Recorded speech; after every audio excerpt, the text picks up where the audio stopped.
Hello प्यारे विद्यार्थियों, मैं डॉक्टर भागीरथ मल, एचओडी लोक प्रशासन विभाग, राजकीय कला महाविद्यालय सीकर।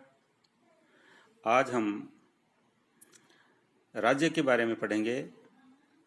राज्य के अवधारणाएं जो हैं, अस्तित्ववादी राज्य के बारे में पढ़ेंगे। अस्तित्ववादी राज्य के बारे में पढ़ने से पहले हम राज्य के आवश्यक तत्व कौन कौन से हैं।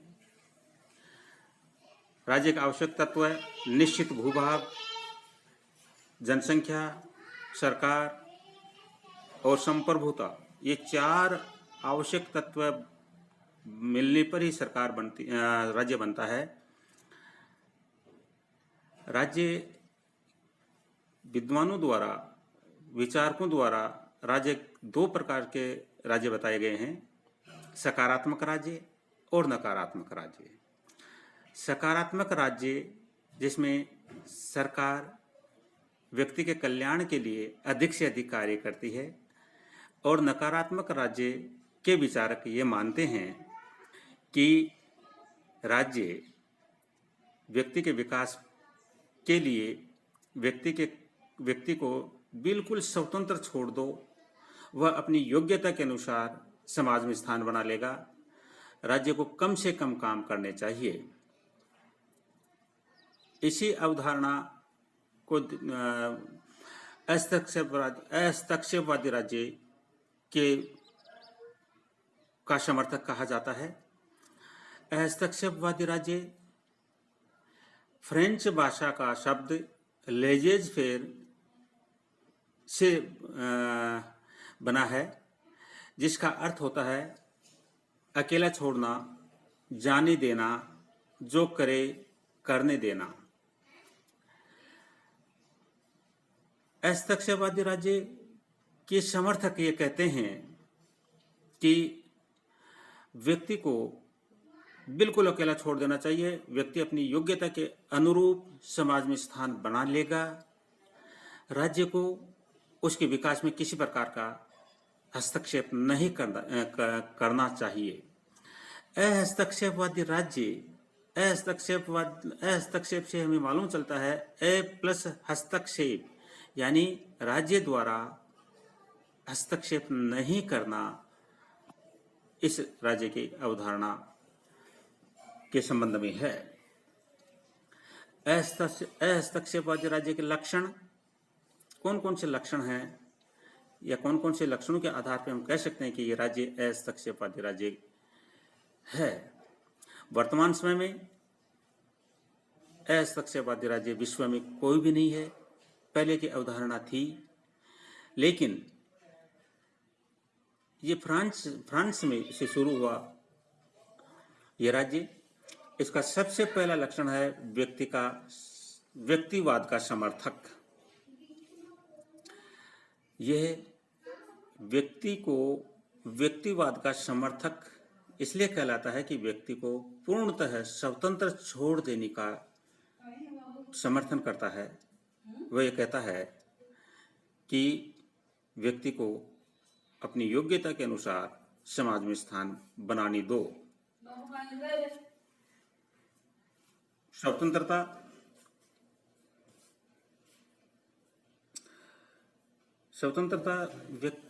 हस्तक्षेपवादी राज्य में व्यक्ति की स्वतंत्रता पर ज्यादा जोर दिया गया है। यह कहा गया है कि व्यक्ति पूरी तरह से स्वतंत्र रहकर अपने विकास वह खुद करेगा।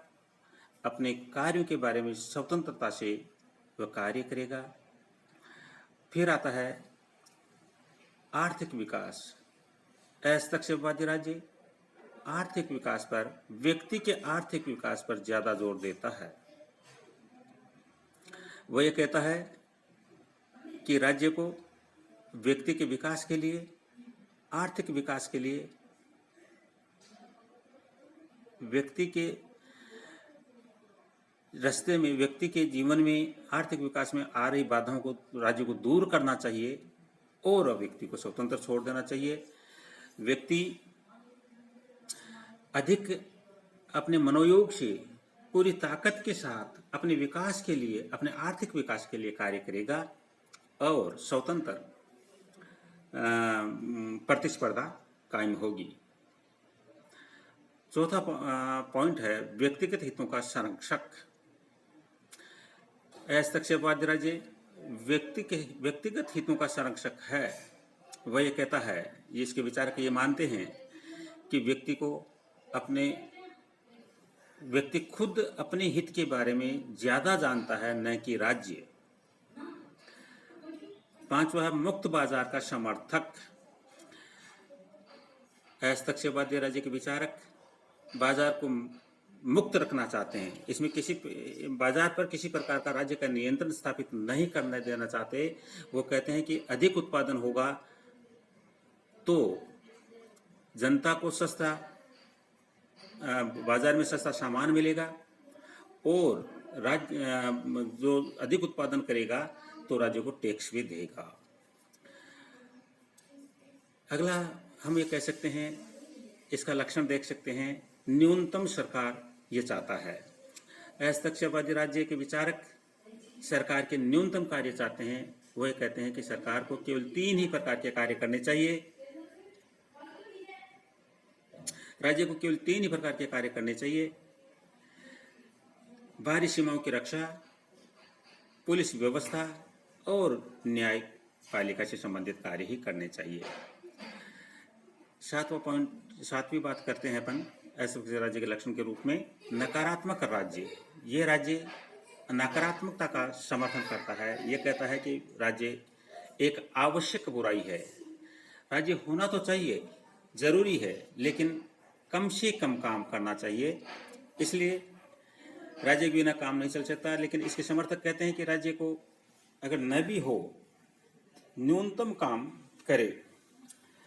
राज्य एक साधन, व्यक्ति एक साध्य है और व्यक्ति साध्य के रूप में राज्य एक साधन है। राज्य व्यक्ति के विकास में एक साधन के रूप में काम करे, इसलिए राज्य को काम ज़्यादा नहीं करने चाहिए। स्वतंत्र प्रतिस्पर्धा। हस्तक्षेपवादी राज्य के समर्थक कहते हैं कि स्वतंत्र प्रतिस्पर्धा होगी, ज़्यादा उत्पादन होगा तो व्यक्ति अपने हित के लिए ज़्यादा उत्पादन करेगा, समाज को इसका लाभ होगा।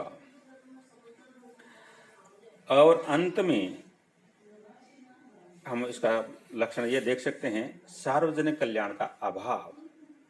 हस्तक्षेपवादी राज्य के विचारक समर्थक ये कहते हैं कि व्यक्ति अपना हित स्वयं जानता है, खुद जानता है, इससे ज़्यादा राज्य नहीं कर सकता। सार्वजनिक कल्याण से संबंधित राज्य को अपने काम हाथ में नहीं लेने चाहिए। व्यक्ति अधिकाधिक अपने व्यक्तिगत लाभ के लिए काम करेगा। धन्यवाद।